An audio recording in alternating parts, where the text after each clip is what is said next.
Yemen में Houthi विद्रोहियों के हर ठिकाने पर चुन चुन कर अमेरिकी सेना वार कर रही है। अमेरिका के ताबड़तोड़ हमलों से हूती विद्रोही बौखला गए हैं। हूती लड़ाके ट्रंप और उसकी सेना को जवाब देने के लिए प्लानिंग में जुट गए हैं। हूती के टारगेट पर अब ऐसे ऐसे ठिकाने हैं जिस पर हमला हुआ तो तबाही का सैलाब आना तय है। लाल सागर में बवंडर उठ जाएगा, क्योंकि जब तक हूती लाल सागर में अपनी हरकतें बंद नहीं कर देता तब तक अमेरिकी सेना भी उसे जवाब देती रहेगी। अमेरिका की तरफ से किए गए हवाई हमलों में यमन में 30 से ज्यादा लोगों की मौत हुई। अमेरिका ने ये कदम लाल सागर में हूती विद्रोहियों द्वारा लगातार व्यापारिक जहाजों को निशाना बनाए जाने के मद्देनजर उठाया। इस हमले से ट्रंप ने साफ कर दिया कि अगर हूती रेड सी में शांत नहीं हुए तो उसे अमेरिकी बमों और मिसाइलों का सामना करना पड़ेगा।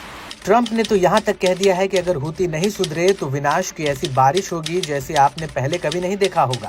हूती विद्रोहियों की समुद्री डकैती, हिंसा और आतंक से अरबों डॉलर का नुकसान हुआ है और लोगों की जान खतरे में पड़ी है। इतना होने पर भी हूती लड़ाकों के हौसले डगमगाए नहीं हैं। लड़ाकों ने उल्टा अमेरिका को चैलेंज कर दिया है और उसके हमलों का माकूल जवाब देने की बात भी कही है।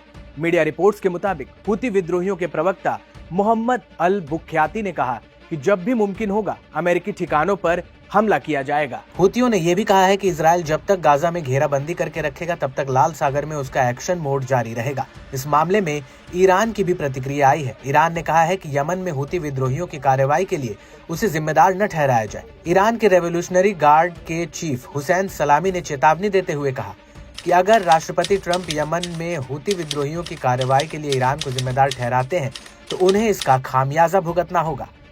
हूती विद्रोहियों ने गाजा में इजरायल हमास युद्ध का बदला लेने के लिए जहाजों को निशाना बनाना शुरू किया था। उस वक्त भी उनकी मांग वही थी कि जब तक इजरायल अपने हमले रोक नहीं देता और आईडीएफ गाजा को खाली नहीं कर देती तब तक समंदर में उसके हमले जारी रहेंगे। और अभी भी हूतियों ने यही तय किया है कि वो इस हमले का करारा जवाब जरूर देंगे। अमेरिकी हवाई हमलों के बाद यमन में हूती विद्रोहियों ने संयुक्त अरब अमीरात और जिबूती में अमेरिकी सैन्य ठिकानों को निशाना बनाने की तैयारी की है। अमेरिकी हमले में 30 से ज्यादा लोगों की मौत और 101 से ज्यादा घायल होने के बाद ईरान और हमास ने हमले की निंदा की है। ये घटना मिडिल ईस्ट में एक बार फिर तनाव को बढ़ाने का काम कर सकती है।